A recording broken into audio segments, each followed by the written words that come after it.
I should have known something shifted the moment the invitation came in a group text. No personal call, no request for help like in years past. Just a smiling message from Fenja. Family event at the estate. Formal. Press will be there. Don't be late. That was it. No, hey Sophrona, could you help with setup? No, can we borrow your folding chairs again? Just a one-way announcement like I was another name on a long list, not the daughter who still lived 10 minutes away. I parked just outside the gravel drive of the estate, watching through my windshield as staff carried catering trays and photographers adjusted their lights. There was a red carpet, for us, for a family that used to do backyard potlucks and mismatched chairs. The air was dry, crisp, the kind that hinted snow would arrive early this year.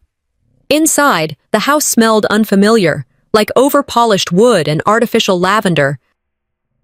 I walked past strangers shaking hands, most in sleek cocktail attire, while I wore the only dress in my closet that still zipped all the way. My boots had a salt line from last winter. No one made eye contact except a waitress who offered champagne with a careful smile. In the main room, there it was, the golden plaque on the mantel, celebrating the future of the Hackman family. My stomach tightened. Not our family. Theirs. Fenja stood in the center, radiant in emerald silk, giving a nod to a reporter who scribbled something quickly. She saw me but didn't move, just a lift of her champagne glass. I waved, unsure, then walked toward the buffet, only to be intercepted by a cousin I hadn't spoken to in 3 years. Oh, hey, Sophrona. Could you step out of frame? The lighting crew needs clean space for the group photo. I blinked. I'm family. Shouldn't I be? He didn't let me finish. They're on a deadline, just for this one shot, okay? I stepped back. Not out of agreement, but out of disbelief. The family lined up beneath the chandelier. Mom, Fenja, cousins, uncles, even the pastor who once said I was too bold for a girl. I watched through the camera's viewfinder. The photographer adjusted lenses, framed the shot, and captured the perfect image, without me. As they turned away, Fenja sauntered toward me and said, half smiling, "At least you're not bringing the energy down." Then she was gone.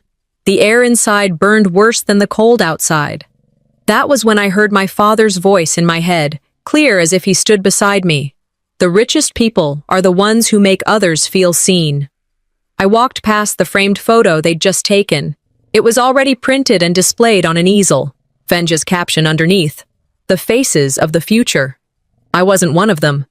Dinner was served not long after. The room had been transformed into a long banquet-style setting, draped in linens that probably cost more than my monthly rent. Name cards were placed at every seat. I scanned the table. No Sophrona, not even a misspelled version. I walked down the row again. Nothing. A little girl, my niece, looked up at me and asked, "Auntie, why don't you have a name?" Before I could answer, Fenja chimed in from 3 seats down, laughing lightly. "She's freelance. She floats." A cousin slid over, patting the edge of a chair. "You can sit here if you want," he mumbled, like offering a seat to someone you weren't sure belonged. I nodded politely and walked past him. I couldn't sit next to people who watched me fade and said nothing. I ended up standing near the drink station, holding a tiny plate with 2 rolls and a scoop of overdressed salad. From that corner, I could hear conversations not meant for me. "Isn't it awkward she showed up? Did she even RSVP? She's probably still living in that trailer, right?" I held my fork with steady fingers. I didn't look up, but I listened. When dessert was served, I slipped out. The house's back porch was quiet. I stepped onto the wood planks, letting the cold sink through my dress sleeves. Beyond the tree line, I saw the old shed Dad used to store firewood. The paint was peeling now, but I remembered helping him repaint it every other summer. I remembered him saying, "Legacy isn't money. It's what you take care of when no one's watching." After he passed, no one else visited the shed, or cleaned the gutters, or mowed the west fence line. That was always me. Quietly, consistently, without thanks. I was the only one who stayed in the hospital during his last weeks. I held his hand through his final breath. Fenja came twice. Once with a camera crew. I blew into my hands for warmth. My breath fogged in the air. Money doesn't change people, I whispered. It just reveals who they always were. I turned to leave.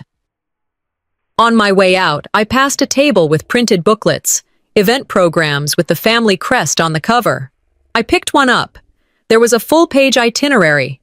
Welcoming speech, photo session, dinner, awards. My name was listed under assistant staff at the bottom, scribbled through with a thick black line. I stared at it for a moment, then folded it in half and tucked it into my coat pocket. Walking to my truck, the night had grown colder. Fog hugged the headlights as I drove out of the driveway. They didn't wave goodbye. I wasn't angry. Not yet. Just clear. That was the night I realized I was never truly part of their empire. I was just the help who wore the family name. But what they didn't realize was that the one they discarded held the one thing they were about to lose. The ride home after the party felt longer than usual, though it was barely a 15-minute drive. The silence in the cab of my old truck didn't comfort, it scraped. I kept the radio off, didn't want any noise trying to distract me from the sharp ache settling in my chest. I kept seeing that photograph, everyone smiling, arms looped around each other in crisp suits and silk dresses, and me on the outside, holding a half-empty champagne glass like a waiter who lingered too long. When I pulled into my driveway, the porch light flickered, casting long shadows over the yard. I didn't go straight inside. I sat in the truck a while, scrolling through my phone, finding post after post from the event. The same filtered group photo was everywhere. I zoomed in. There was a sliver of my shoulder at the edge of one frame, cropped out of my own family's celebration. My finger hovered over the like button, but I didn't press it. When your absence is louder than your presence, I murmured, that's when you realize you've been erased.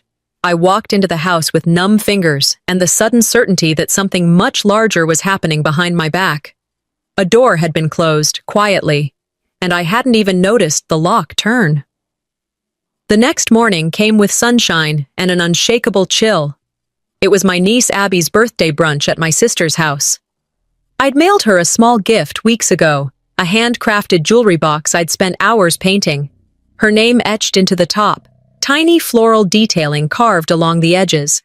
I'd ordered it from a local artisan, someone Dad once called the most honest man in the valley. It was personal, thoughtful. As I walked in, the house was filled with helium balloons and sugary smells. Kids ran past me with icing on their cheeks. I found Abby in the living room opening gifts. "Thank you, Aunt Fenja," she squealed, holding up the jewelry box I had chosen. The same curved engraving, the same paint color, but the card taped inside read in Fenja's flawless calligraphy, "To Abby, love from Aunt Fenja." I froze. For a second, I didn't even register what I was looking at. I smiled, a small one, because ripping away joy from a child wasn't the kind of justice I believed in. Later, while Abby was distracted with cake and a remote-controlled unicorn, I pulled Fenja aside. "You put your name on my gift," I said plainly, no venom in my voice, just truth. She tilted her head, sipped her mimosa, and replied, "You're not great with presentations, Soph. I made it more polished." I nodded slowly. It wasn't about polish. It was about honesty. Fenja leaned in closer, whispered, "Everything's about perception. You of all people should know that." I didn't respond. What was there to say? I just stepped back, turned toward the kitchen, and quietly noted the pattern. This wasn't new. It was just bolder now, more public. They weren't hiding the theft anymore. They were decorating it. 2 days later, I received an email marked, "Urgent, Family Trust Meeting." It was from an unfamiliar legal office, CC'd to Fenja and my mother. The meeting was a formality, according to the brief note. A signature was needed to ensure clean asset distribution. I arrived on time, wearing the only blazer I owned. The office was sterile, not cold exactly, but indifferent. The receptionist didn't offer a greeting beyond asking me to sign in. I sat in the waiting area for 10 minutes before being led into a boardroom with a long oak table. Fenja was already there, sipping from a stainless steel tumbler like she had nothing to lose. The attorney, young, pinstripe suit, thin-rimmed glasses, seemed surprised to see me. He covered it quickly. Ms. Jackson, we just need you to initial and sign here, here, and here, he said, placing a stack of dense papers in front of me. Fenja smiled. It's just to avoid complications with the trust. You know how messy things get when freelancers are involved in inheritance structures? I looked at her, then back at the document. The print was tight, the paragraphs packed with legalese. The words, release of claim, caught my eye, buried mid-page. What exactly am I signing? I asked, my voice low. It's standard, the lawyer said too quickly. It just removes some overlap between categories, Fenja added. Dad wouldn't want things to be tangled. This keeps everything smooth, for everyone. I stared at them both. You expect me to sign this today? The lawyer handed me a pen. Fenja leaned in, her tone soft but tight. Don't make this difficult, Soph. We're all just trying to protect Dad's legacy. I didn't touch the pen. I let the silence thicken. Inside, a switch flipped. Something old and dull fell away. Some childish wish for belonging. And something clearer took its place. I didn't sign. I asked for a copy, tucked it into my coat, and left without another word. At a corner table in the public library, I sat under flickering fluorescent lights and read every word, line by line, paragraph by paragraph. Page 7. Section 3.2. Language that stripped me of any claim to the estate, the land, the trust. It wasn't a clarification. It was a forfeiture. I shut the file, staring down at the name Sophrona Jackson, typed just above a signature line I hadn't signed. I dialed a number I hadn't used in over a year. Alifair? I asked when she answered. Soph? Her voice held equal parts surprise and curiosity. Hey, I might need some legal eyes for a freelance thing. She paused. When do you want to talk? Soon. I hung up and sat back. It wasn't just about being left out. It was about being written out, on purpose, smiling, groomed, signed away like a loose end no one wanted to deal with. That night, I printed 2 more copies of the document and started a fresh notebook titled Records They Thought I'd Ignore. I dug into the bin under my bed where Dad's old estate papers were kept. Not neatly organized, but not lost either. He used to show them to me like maps. This clause means this. This page is what protects that. They thought I didn't listen, but I did. I sent Alifair a scan and a message. Need your eyes on this. It's urgent. She replied 15 minutes later. Understood. Let's meet. Soon and in person. I looked around the room. Dim, quiet, warm. They underestimated how much I remember, I whispered. How quietly I prepare. As I tucked the file back into its folder, I found a thin envelope tucked between tax records from 2 years ago. On the back, in Dad's handwriting, if they ever try to erase you, don't sign anything before you find the blue folder. I sat at the small kitchen table, the unsigned document spread out in front of me like an autopsy report. Everything was there, motive, execution, and silence.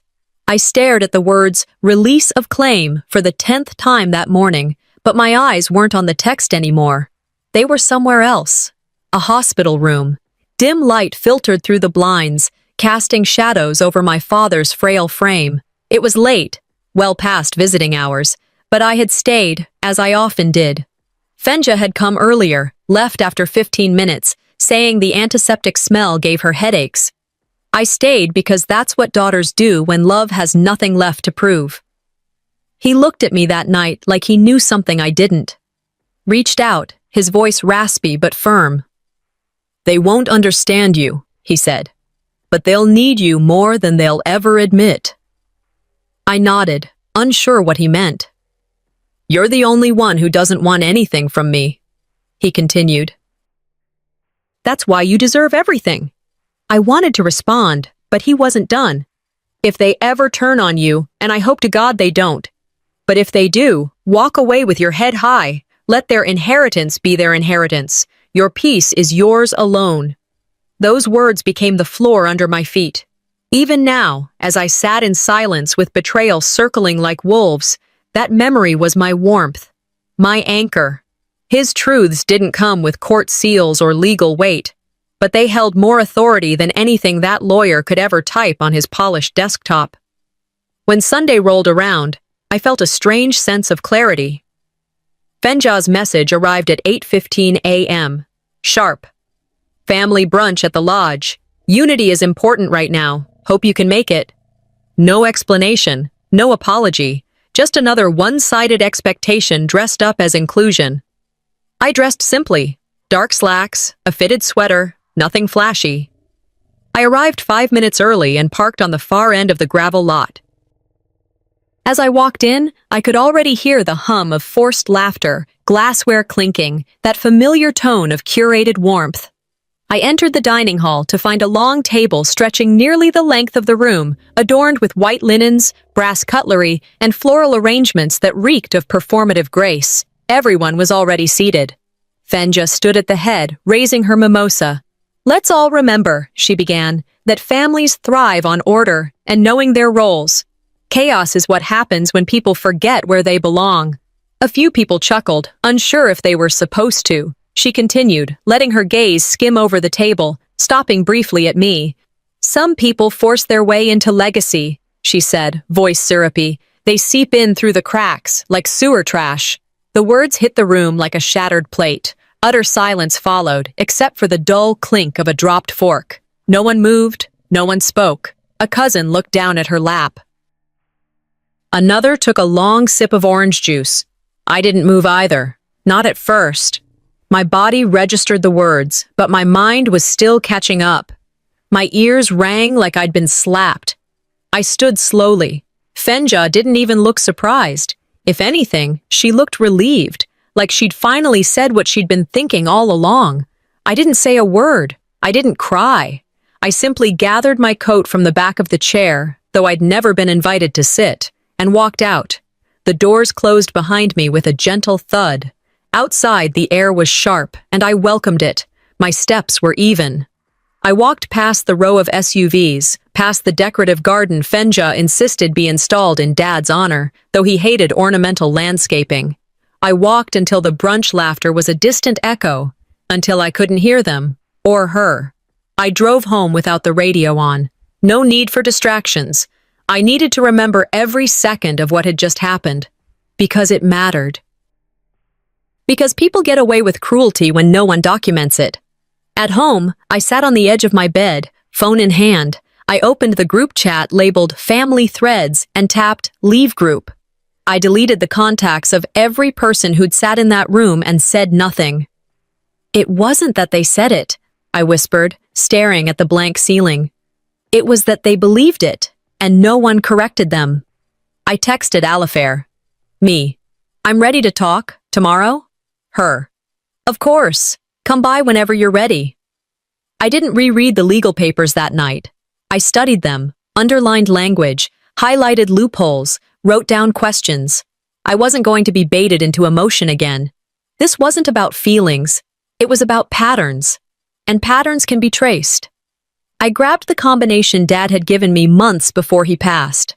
With steady fingers, I approached the old safe he'd kept in his closet.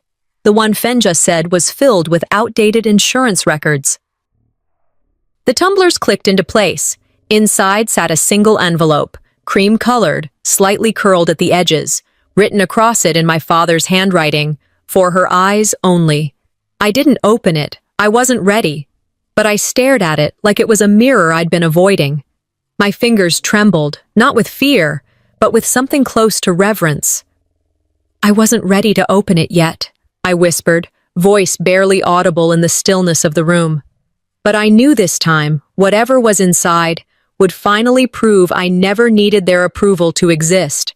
The envelope still sat inside the safe, untouched. I'd returned to it twice in the last 24 hours, each time resting my fingers on the flap, each time pulling back. There was something final about opening it, like whatever was inside might rewrite the last shred of memory I had of my father's voice, his clarity, his warnings whispered at the edge of goodbye. So I didn't. Not yet. Instead, I made copies of the legal document I refused to sign. I tucked one into my purse and folded another into my coat pocket. I stood in front of the mirror and tied my hair back, not for vanity, but control, the kind of readiness you put on like armor. I wasn't going to that house to ask for anything. I was going to draw a line. When I arrived at the estate, the snow was already drifting sideways, soft at first, then sharper as the wind picked up. Fenja's Lexus was parked up front, pristine as ever. I walked through the side entrance, bypassing the grand entryway and knocking twice on the kitchen door before letting myself in. The smell of pine-scented candles hit me first, too strong, too curated. They were both there. Fenja stood by the marble island, arms crossed. Mother sat at the breakfast nook, sipping tea, eyes cast toward the window. I held up the document. You asked me to sign away my future. Now I'm asking you, why? Fenja didn't move. Oh, for God's sake, Sophrona, it was a routine clause. Legal cleanup. Don't make this dramatic. I placed the paper on the counter. Then explain why it removes me from all property claims and trust access. Mother looked at me then, eyes glassy but dry. You've always been the unstable one. That's not an insult. It's just truth. I stood taller. I was the one who held his hand when he died. That's truth too. Fenja rolled her eyes, her voice rising. This house is no longer yours. You weren't invited back. You keep inserting yourself into things that have moved on without you. Because I lived here? I asked. Because I did the work no one else wanted to? Because Dad trusted me? Fenja's tone snapped like a brittle branch. You want credit for being loyal? Newsflash. Loyalty doesn't make you a stakeholder. The silence that followed was thick. Final. Mother set down her cup with a soft clink. You should go, Sophrona, before things get legally complicated. I picked up the document and walked toward the back door. You're not scared of me. You're scared of what I might know. Fenja gave a forced laugh. Oh, please, you're barely holding it together. I opened the door. The wind hit me like a slap. I turned around one last time. No coat? Mother asked casually, almost confused. I didn't answer. They didn't stop me. Outside, the snow had thickened, flakes falling sideways in swirls. My boots crunched across the frozen ground as I made my way to the truck. It was parked far at the edge of the property, beneath the bare cottonwood trees Dad refused to cut down. I climbed in, pulled the door closed, and tried to start it. Nothing. I turned the key again. The lights flickered, then died. The dashboard blinked like a flat line. No service on my phone either. Just the red warning at the corner of the screen. I leaned back, breath fogging up the windshield. The cold crept up my legs, filled the spaces between layers, gnawed through seams. I reached behind the seat and pulled out the emergency blanket Dad insisted I carry. Montana winters can kill you before you even know you're in trouble, he used to say. Don't count on anyone else to come looking. I wrapped it around my shoulders and curled slightly, pulling my coat tighter. Inside the truck, everything was silent.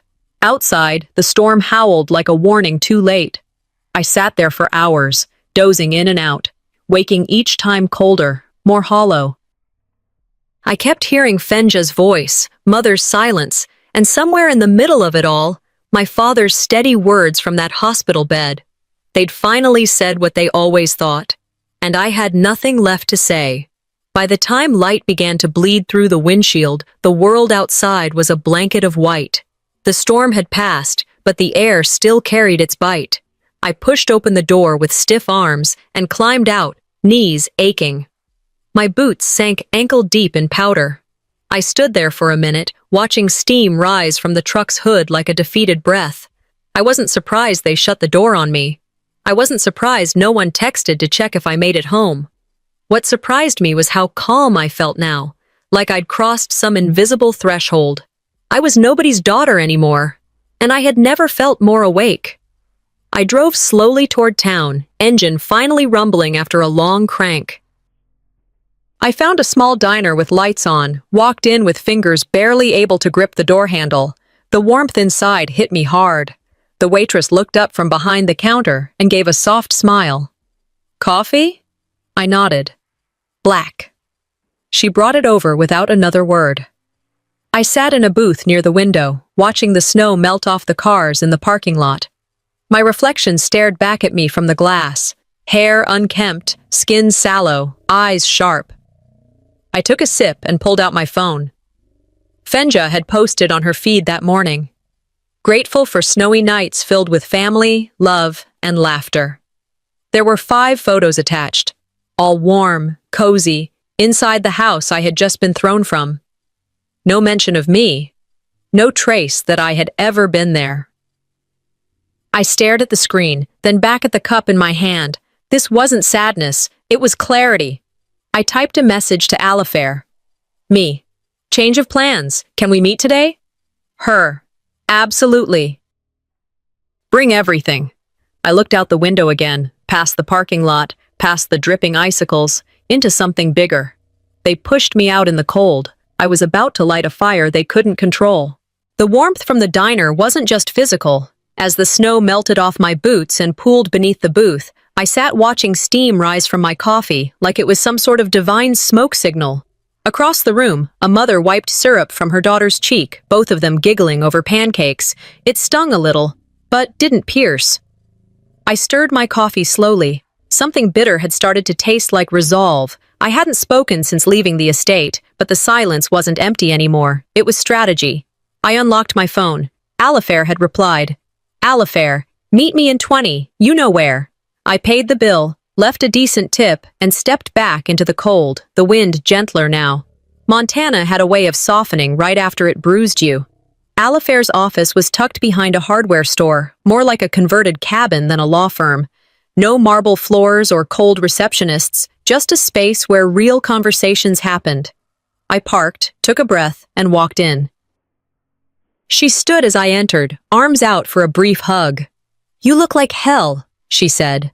Better than feeling like it, I replied, and we both smiled, the kind that knew grief by name. We sat at her worn oak desk. I pulled the envelope from my coat and slid it across.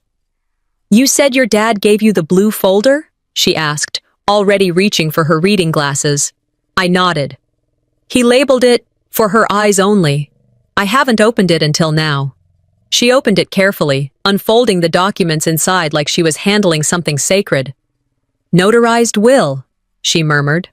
Audio cassette. Sealed trust allocation sheet. She looked up slowly. Sophrona, this changes everything. What does it say? My throat tightened, though I kept my voice level. You weren't just included. You were central, 42% of the estate, and, she paused, eyes scanning. You were given sole authority over the preservation trust tied to the land. I felt the air shift inside my lungs. So the thing they wanted me to sign away was never theirs to ask for. My father had protected me the only way he knew how, through precision, not promises. We spent the next hour reviewing the documents, every signature, every clause. The blue folder wasn't a backup, it was the blueprint. I left with copies in a manila envelope and the original sealed again. Evening came, and the air carried a quiet stillness only small towns can maintain. I had a few coats in the truck, left over from Dad's old just-in-case box, and I decided to stop by the local shelter. I handed them over at the front desk, not expecting anything more than a nod. But the woman working that night, gray hair tucked in a wool cap, eyes soft but sharp, paused after taking the coats. You look like someone who needs to hear this, she said, steady. You deserve better than what they gave you. I didn't respond right away. Something caught in my chest. Thank you, I said, voice quieter than I intended. She nodded once and turned back to her work. On the drive home, her words echoed louder than anything Fenja had shouted. That stranger didn't know a thing about my history, but she saw something real, what they all had chosen to ignore. I parked in the driveway, shut off the engine, and sat in silence.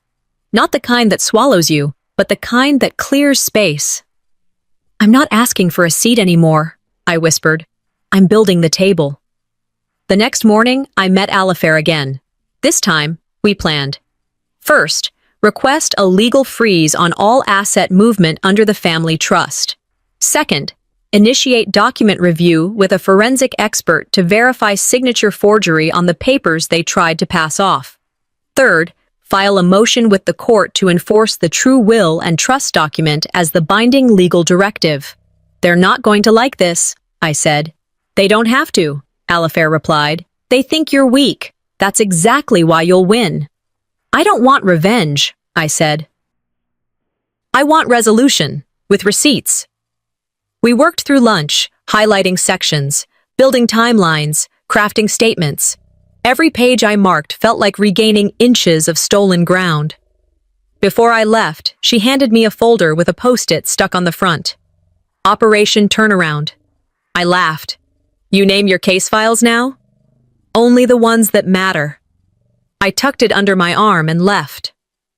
At home, I cleared a space on the kitchen table and laid out everything. The will, the trust sheet, Dad's cassette, the forged papers Fenja handed me, my notes. I wasn't drowning anymore. I was assembling. Dad's cassette tape was old, but I had a small player I kept for sentimental reasons. I slipped it in and pressed play. His voice filled the room, warm, gravelly, unmistakable. If you're hearing this, he said, I didn't misjudge you. I always knew. You were the one who wouldn't trade integrity for approval. I let the tape run out before hitting rewind. He had spoken that truth without knowing how badly I'd need to hear it. I shut off the player and laid in bed fully clothed, folder still in my arms like a shield. And that's when I stopped being their problem and started becoming their consequence. I woke before the sun, the house still wrapped in silence. Coffee grounds hissed in the old machine, and the smell curled into the air like muscle memory. I poured a mug and sat at the kitchen table, staring out at the icy yard. No one moved out there. No one ever did anymore. The tape was already in the player. I hit rewind and then play. My father's voice filled the room again. If you're hearing this, I didn't misjudge you. I always knew. You were the one who wouldn't trade integrity for approval. I closed my eyes. It wasn't grief anymore. It was focus. I wasn't driven by bitterness. I was fueled by accuracy, by legacy. I checked my phone. New emails. Alifair had confirmed the legal motion was filed. The will, the trust documents, everything from the blue folder was now officially in play. I grabbed my notebook and began documenting. Timestamps, messages, every single email they'd sent. I wasn't going to rely on memory anymore. I was building a paper trail with teeth. By mid-morning, I had filled 5 pages. That's when my phone vibrated off the edge of the table. I caught it before it hit the floor.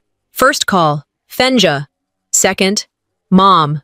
Third, blocked number. Then another. Then 6 in a row. I watched them light up the screen like flares. I didn't answer. I just sat back and let the buzzing speak for itself. Voicemail notifications stacked like snow. Curious, I tapped the most recent. Mom's voice, thinner than usual. Sophrona, sweetie, can you please call me back? There's been some confusion. We need you to clarify something. The next was Fenja, brittle but trying to sound polished. Look, I don't know what you think you've done, but it's fixable. Let's not escalate this, okay? This doesn't have to get ugly. I laughed. Just once. A sharp exhale that felt too dry to be humor. I scrolled through the rest. Cousins. The family lawyer. Even the pastor who hadn't called since Dad's funeral. And then I opened social media. That was when it clicked. A local business account had reposted a screenshot of a group chat claiming assets under review, followed by vague murmurs about trust violations. Another shared a headline from a regional news outlet. Contested will freezes Hackman estate. The wheels were turning, and they were grinding louder than they'd expected. They were scared. I picked up my pen and wrote in capital letters, "When the powerful start panicking, you've touched the nerve." I didn't call them back. I didn't reply. I took notes instead. That evening, when the sun dipped behind the ridge, casting everything in that golden blue hue Montana saves just for the defiant, I unlocked the safe again. There was still one envelope left, sealed, slightly thicker than the first. I opened it slowly, careful not to tear anything. Inside was a dated letter, 4 months before Dad passed. The ink still sharp, like it had waited for the right moment. Beneath it, a second cassette tape and a notarized witness form. I sat back, reading the letter.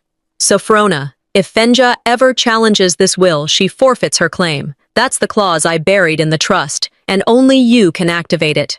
Love, Dad. I pressed play on the second tape. His voice was different this time. Less warmth, more resolve. This isn't just about legacy, Sophrona. It's about protecting the one person I know won't trade blood for greed. You're not a contingency plan.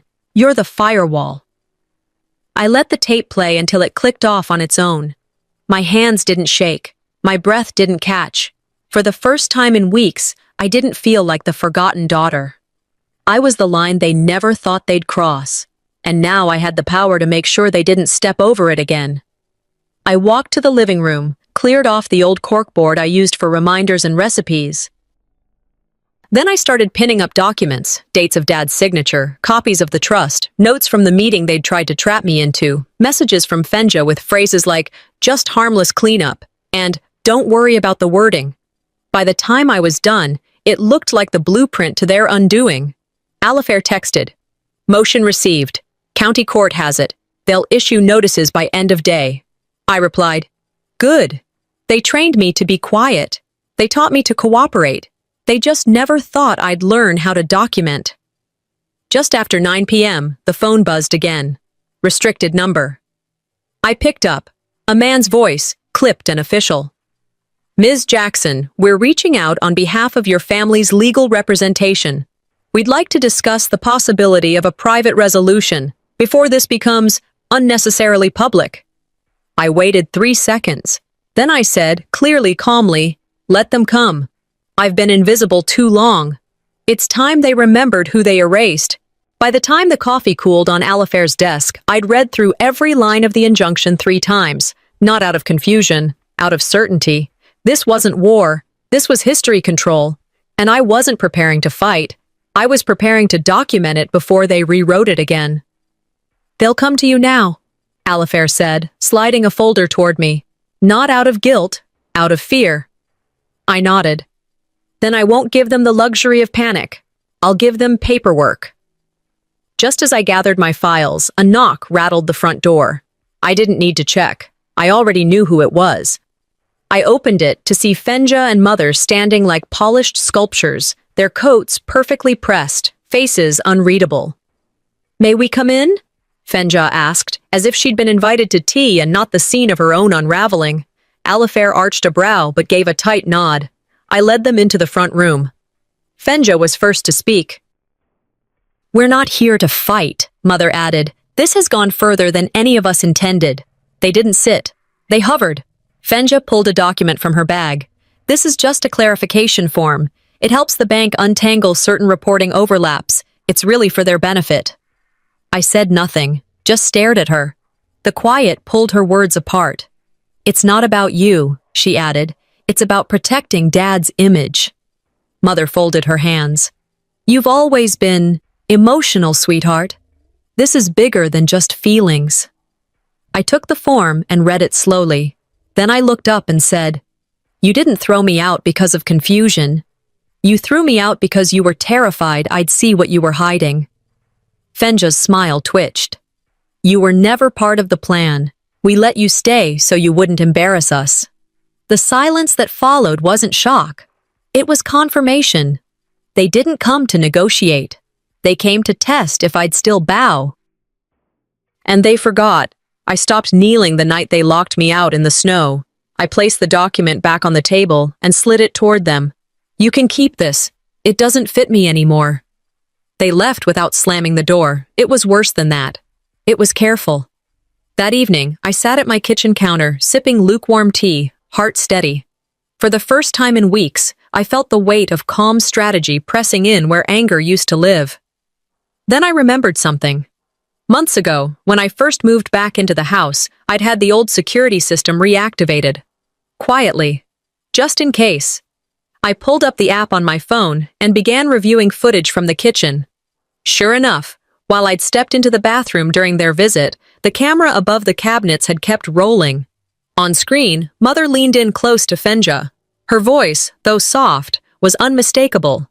If she signs, we're clean. If not, we let the media spin her as unstable. Fenja didn't hesitate. She's a loose end, not family. I paused the video. The blood drained from my face, but not out of shock, out of precision. I hit Save to Device. Then I sent it to Alifair with a message. Exhibit A. Her reply came in less than a minute. We'll use it, every single word. The next morning, I filed a private injunction on all financial movement involving the family trust, citing attempted coercion. Alifair prepped a motion with the recording attached. I didn't post online. I didn't whisper to cousins. I didn't need the audience. I walked to the same diner as always, took my seat by the window, ordered black coffee. The snow outside was quiet, steady. I watched a child make a snow angel while her father waited nearby with the car running. I stirred my coffee. I wasn't angry anymore. I was precise, and they weren't family anymore. They were data points in a case file. That night, just before bed, my phone buzzed. Blocked number. I let it ring twice before answering. You think you've won? Fenja's voice, disguised but undeniable. You don't even know what you're inside of. I smiled. No, Fenja, you're inside a case now. I'm just the one pressing charges. And the part that made me smile, I hadn't even played my strongest card yet. The invitation didn't come from Fenja. It arrived via email from the family's attorney. That in itself was all the context I needed. No heartfelt note, no explanation, just a subject line.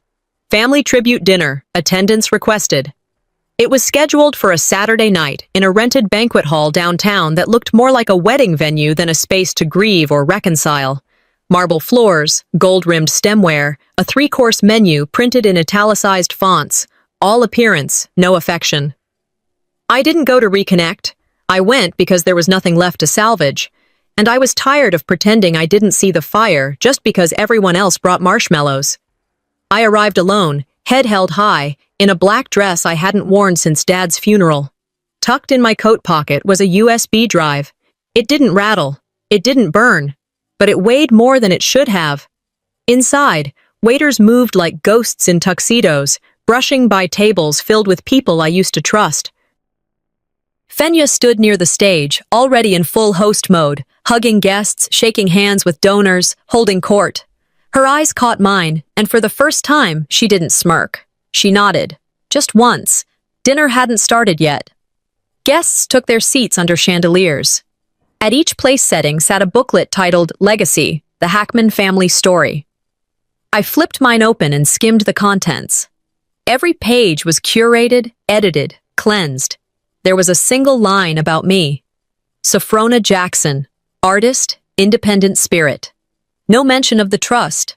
No mention of my care for Dad. No photos. Just a throwaway sentence dressed up in flattery. I put the booklet down. Fenja stepped on stage, her voice smooth as always. Thank you all for joining us tonight. As you know, our family has faced a season of change, but we are here to honor the man who built our legacy, Robert Hackman. Polite applause. And before dinner, we'd like to share something special. A video message Dad recorded a few months before his passing. His final words to us as a family. The lights dimmed. A projector hummed to life. A video played. Dad appeared on screen, his shoulders frail, but his eyes sharp. He began to speak, but something felt off. He praised family, legacy, strength. It was polished, and I recognized the cuts. Pieces were missing. Key parts. Words he had emphasized when we were alone. When the screen faded to black and the room erupted in applause, I stood. May I play the full version? Murmurs swept across the room. Fenja took a step forward. That was Dad's message, Sophrona. Let's not... But I was already walking to the side table where the AV tech sat. I handed him the USB. Play track 1. No edits. He hesitated. I looked him dead in the eye. You'll want to hear this. He clicked play. Dad's face filled the screen again. This time, no smooth transitions, no fade-ins. Just his voice, uncut. If you're hearing this, he said, it means what I feared came true. A pause. And if you've treated Sophrona with anything less than dignity, you don't deserve a dime. Gasps broke through the silence. One cousin dropped her wine glass. It shattered on the floor, unnoticed. Fenja's face went pale. Her mother's hands clenched the edge of the table. Dad's voice continued. She was the one who stayed, the one who didn't ask for anything, the one who gave more than she ever got back. And if any of you think that erasing her is a path to peace, you don't understand legacy. The room froze. He signed off with his full name, a date, and a final look directly into the camera. I didn't speak when it ended. I didn't need to. There was no yelling, no grandstanding, just silence, the kind that smothers pride. I left the hall without waiting for dessert. Back home, I sat on the edge of the bed and uploaded a 30-second clip to my social media page. The footage was from my security camera, Fenja, in my kitchen, whispering to Mother, "She's just a loose end. Let her rot."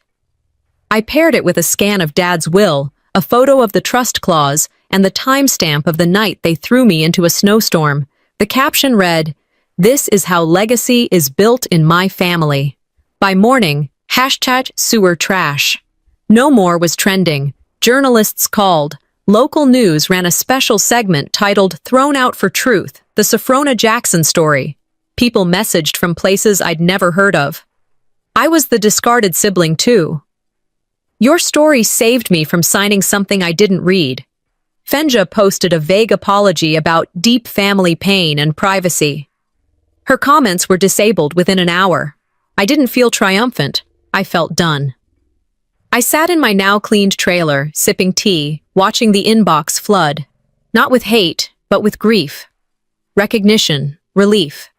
I wasn't a hero. I was just someone who finally stopped letting guilt write my silence. I read one more message before shutting my laptop. "I never knew people like you existed." I whispered. "Neither did I." The phone rang. It was Alifair. "There's motion in court," she said.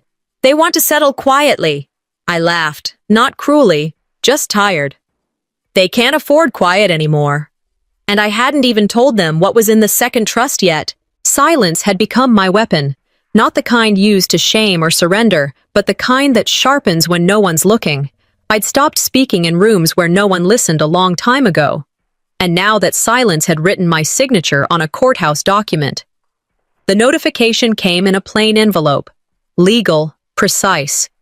Formal recognition that my petition had been reviewed, verified, and approved. My claim was legitimate, my stake reinstated. Justice doesn't always scream through a gavel. Sometimes it's a line in a motion no one sees coming. I didn't announce it. I didn't text anyone or post a quote with a passive-aggressive flourish. I went to the bank. The woman at the desk pulled up the new account details and smiled, that professional kind of smile people use when they realize they're standing in the presence of leverage. I signed the papers. I didn't rush. When she handed over the final document, I said, "Thank you." And that was it. I stepped outside, the Montana sky clear and endless above me. I looked up for just a second. No clouds. No wait. This wasn't revenge. It was return. I drove home with the windows down, heater on full blast. The wind tangled in my hair like it had been waiting to be let in. A radio station played an old Tracy Chapman song, something about promises and open roads. I didn't sing along. I just listened. 2 days later, I woke to my name trending again. A local podcast, Legacy's Lies, had dropped a surprise episode. When Bloodlines Break. The host didn't bother with subtlety. "We've obtained exclusive audio from a charity gala attended by Fenja Hackman," he said. In it, she describes her sister as emotionally erratic and the artistic black sheep. Let's take a listen. There it was, her voice laughing over wine, careless in front of the wrong ears. I mean, she paints or whatever, lives in a trailer. It's tragic, really, but we all have a role, right? Some people just make the story more digestible. Then the host played my viral clip from weeks prior, the one with Dad's voice, the snow, the will. He ended with, "You decide who's telling the truth, the one who signed away the house or the one who was thrown out in the snow." By noon, I had 37 emails, 16 voicemails, and 3 voicemail-to-texts that started with, "We're deeply sorry." None of them were from Fenja. Journalists started calling again. Some wanted interviews. Others offered entire segments. I declined them all. I didn't need to say a word. The tape spoke louder than I ever could. That afternoon, I drove out to the family land. My land. Legally now. Not borrowed, not begrudged, not ignored. There's a spot at the edge of the eastern fence line Dad used to call the lookout point. You could see the hills roll for miles from there, even into the next county on a clear day.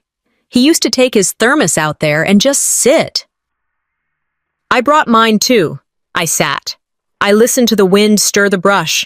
Then I played his message again, from the old recorder I kept on my keychain now. "You're the mirror they won't look into." I didn't cry. I didn't smile. But I whispered, and now, the mirror has shattered right across their reflections. By evening, as I unpacked groceries in the kitchen, Alifair called. "They're requesting a family meeting," she said. "In person, full legal presence. Their side will have 2 attorneys." I didn't hesitate. "Let them bring their lawyers." She paused. "Sophrona, I'll bring the truth." I hung up, leaned against the counter, and stared out at the darkness. And this time, I wouldn't be the one walking out. The letter came on heavy cardstock. No handwriting, no warmth, just clean serif font, perfectly aligned. The family's legal team wanted to settle. Their offer? A partial payout, gag order, and a unified family statement drafted by a PR firm that probably never even learned how to spell my name. They'd spent months silencing me in whispers. Now they wanted to pay me for my silence in writing. I read the letter once, folded it neatly, and slid it into the trash. "They mistook my quiet for compliance," I said aloud, mostly to myself. But now, silence was no longer an act of grace. It was a currency I refused to spend. I didn't call Alifair. I didn't need to. We both knew what came next. 2 days later, I pulled into the gravel drive of the estate. This time, I didn't park at the edge. I drove right up to the front steps. A locksmith followed behind me. So did the sheriff's deputy, who was only there to ensure the transition was peaceful. I had the title deed in hand, stamped, notarized, irreversible. The key turned without resistance. Inside, the air still carried traces of the artificial floral spray. Fenja loved to drown every room in, the same smell she used at Dad's wake, the same one that made the house feel more like a showroom than a home. I walked from room to room. Every corner was layered with memories, some fragile, some rotting. The master bedroom had been turned into a parade of designer chaos. I opened the closet. Labels, price tags, boxes never opened, not one photo of Dad. I cleared it out within an hour. Then I brought in his armchair, the one I'd kept all these years in storage. I placed it by the window, exactly where it had been for 30 years, facing the trees, facing the place he used to sit with his coffee and morning paper. I didn't reclaim this house for pride. I did it because sometimes justice comes with drywall and hope. By the end of the week, the wine cellar Fenja had planned became a reading room stocked with donated books and soft chairs.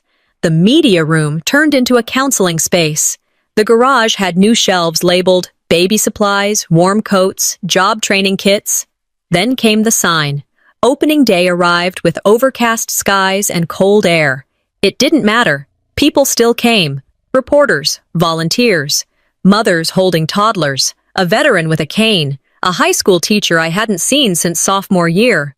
A local councilwoman stood beside me, holding back tears as she read the newly installed brass plaque aloud. House of the Forgotten, for those who were once told they didn't belong. Below it, a second sign. Hand-carved from oak, sewer trash no more. The cameras clicked. A photographer snapped a shot of me hugging a young mother with a newborn wrapped in flannel. That image made the local evening news, then state news. Then it ran in the national feed under the headline, "The sister they tried to erase now runs the shelter they never built." My inbox swelled again. "I saw you on the news. You stood up for all of us. I kept quiet for years. You gave me permission to stop." My voice didn't echo anymore. It rang. It warned. And it welcomed. That night, Fenja went live on social media. A shaky live stream. She was in some studio-looking space, lips glossed, face strained.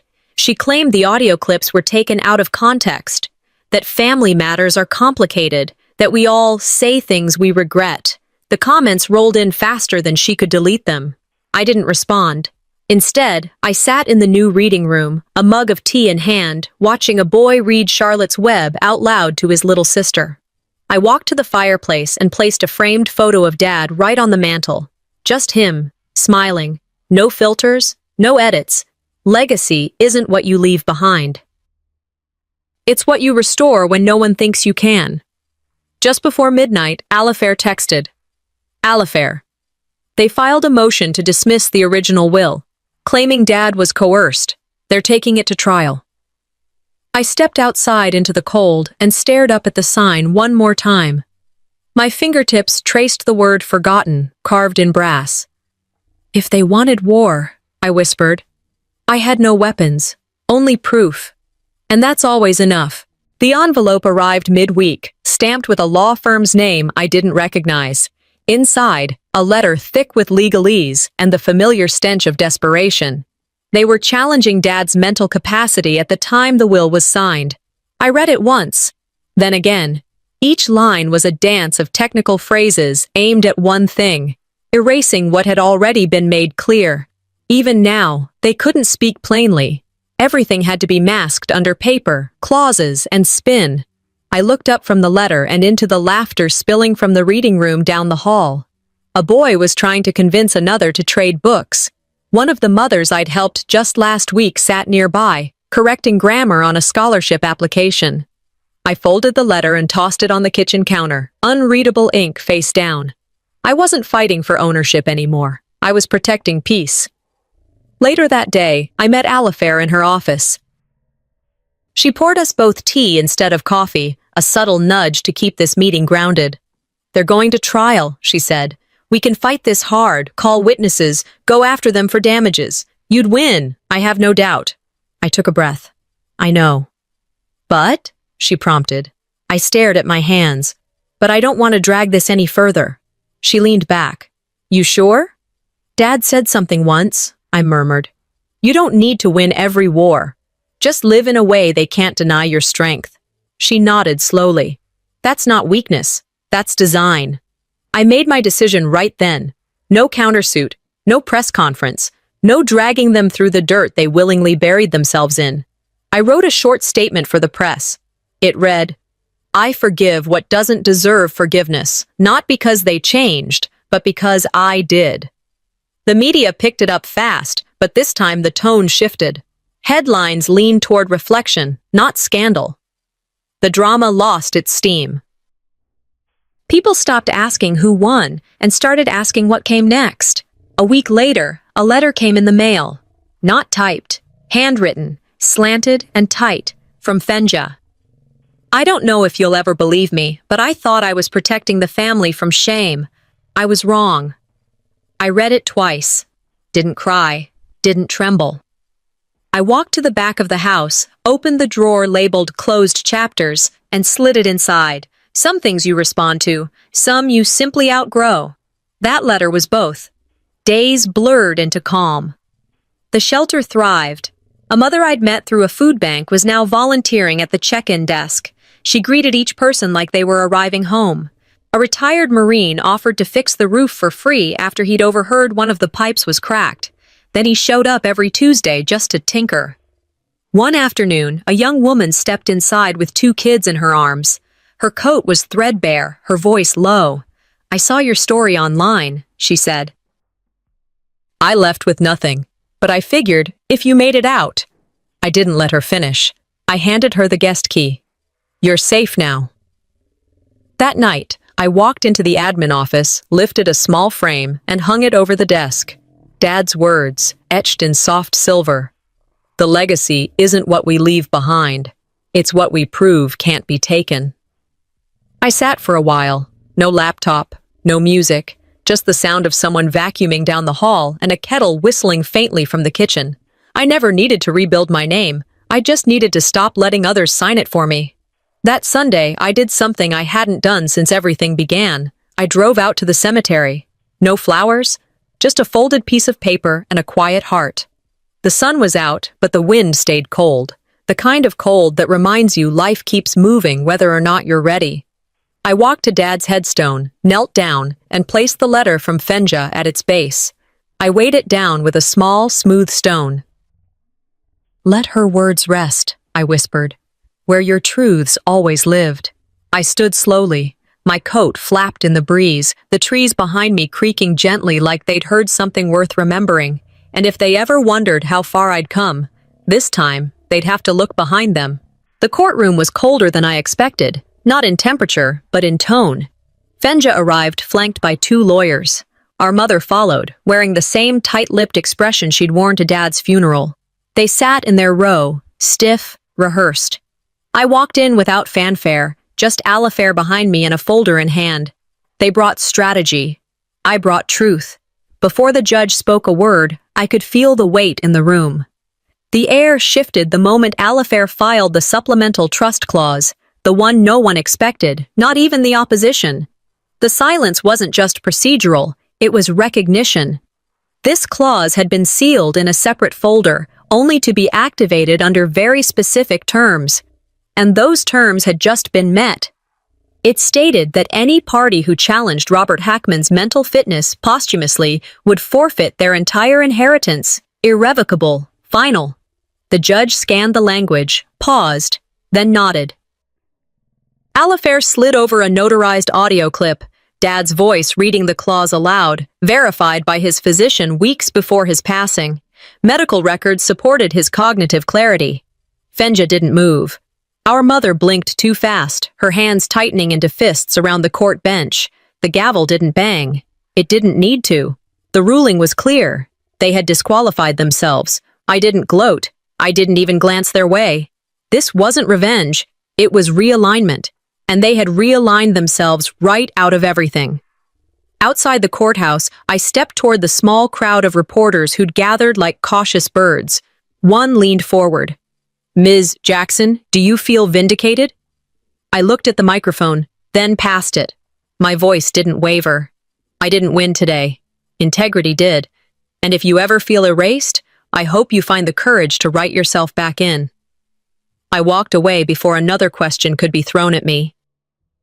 That evening, back at the shelter, we hosted a gratitude dinner. Nothing fancy. Lasagna, pie, a slow playlist of jazz. Guests laughed. Kids ran through the hall barefoot. No media, no tension. Just real people. After dessert, I stood near the front hallway and pulled back the curtain on a mural we'd worked on for months.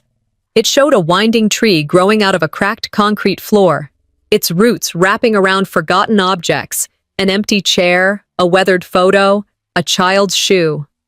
At the base, Dad's quote stretched across in deep gray, "Character outlives wealth." Applause filled the room, but my eyes locked on a young woman sitting at the end table with her daughter in her lap.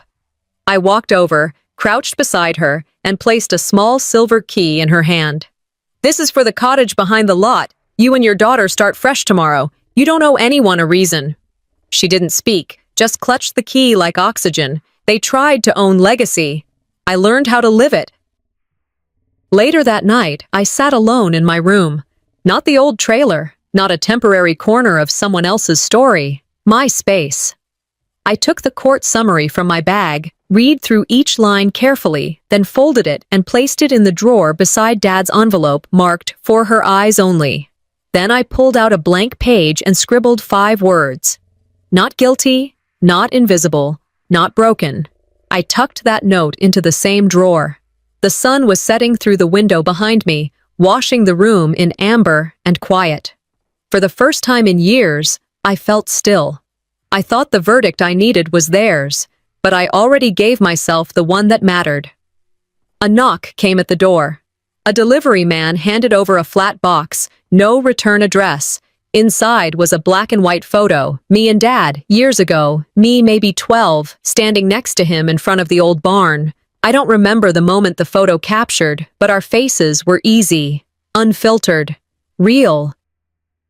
On the back, a post-it note in unfamiliar handwriting. He was always proud. You just couldn't hear it then.